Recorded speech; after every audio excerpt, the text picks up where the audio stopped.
hay varias razones por las cuales debemos estudiar o por lo menos considerar la historia de la Iglesia y sus enseñanzas. Para empezar, la doctrina de sola Escritura es el fundamento de la Iglesia, del cristianismo. Nosotros tenemos una sola autoridad, inspirada por Dios e infalible, es la Biblia. Además, la Biblia fue escrita para gente como nosotros, gente común y corriente. Uno no tiene que ser experto en hebreo y griego o tener títulos de la universidad para interpretar las Escrituras. Sin embargo, aunque las Escrituras son inspiradas, esto no significa que nuestras interpretaciones sean inspiradas. Nosotros somos capaces de cometer errores, pequeños y grandes.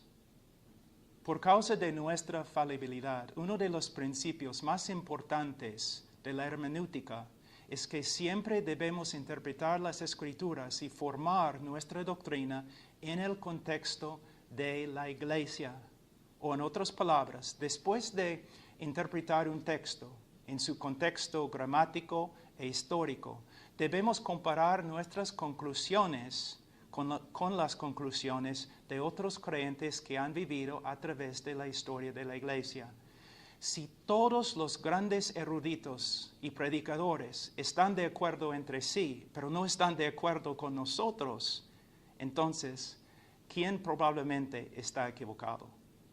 Segundo, si después de interpretar un texto o formar una doctrina no consultamos con nadie, no solamente es el colmo de la arrogancia, sino también es muy peligroso.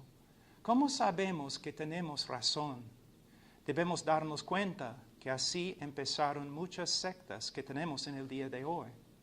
O si nosotros interpretamos un texto o formar una doctrina y solamente consultamos a nuestros amigos o los que están en nuestra iglesia, todavía estamos en peligro de llegar a ser una secta.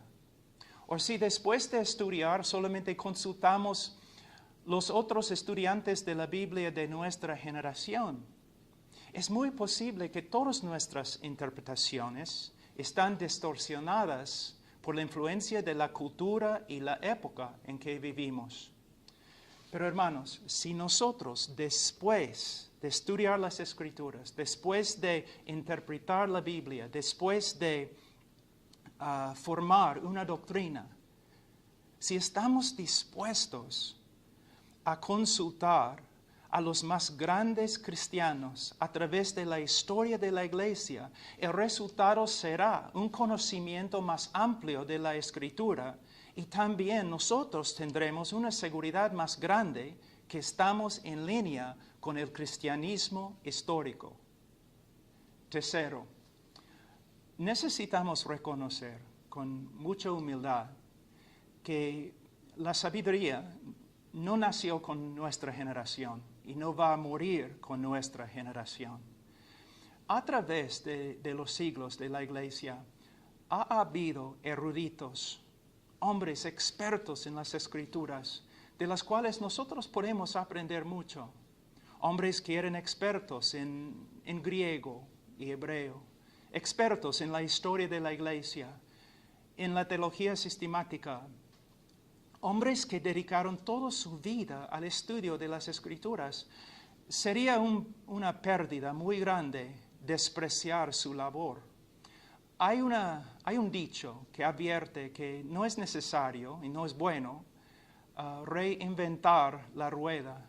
De la misma forma, podemos aprender mucho de la Iglesia histórica y podemos evitar repetir los mismos errores.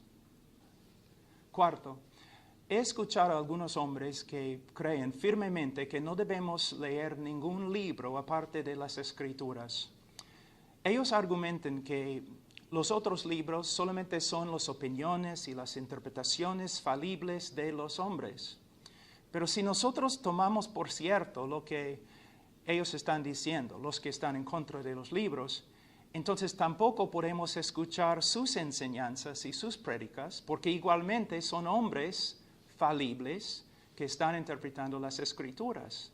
De hecho, no podemos escuchar ningún maestro o ningún predicador a menos que solamente lea el texto sin comentarios. Pero sabemos que esto es una contradicción de las Escrituras, porque en Efesios capítulo 4, 11 a 12, la Biblia dice que Dios ha dado maestros a la iglesia para su edificación. En conclusión, como siempre debemos mantener un equilibrio. Debemos estudiar la Biblia por lo que es. No es la palabra del hombre, sino la misma palabra de Dios. Y es la única autoridad inspirada por Dios e infalible. Es el estándar y el canon de la fe cristiana. Pero después de estudiar la Biblia, nosotros debemos dialogar con los cristianos que han vivido a través de la historia de la iglesia. Y también debemos comparar nuestras conclusiones con las de ellos.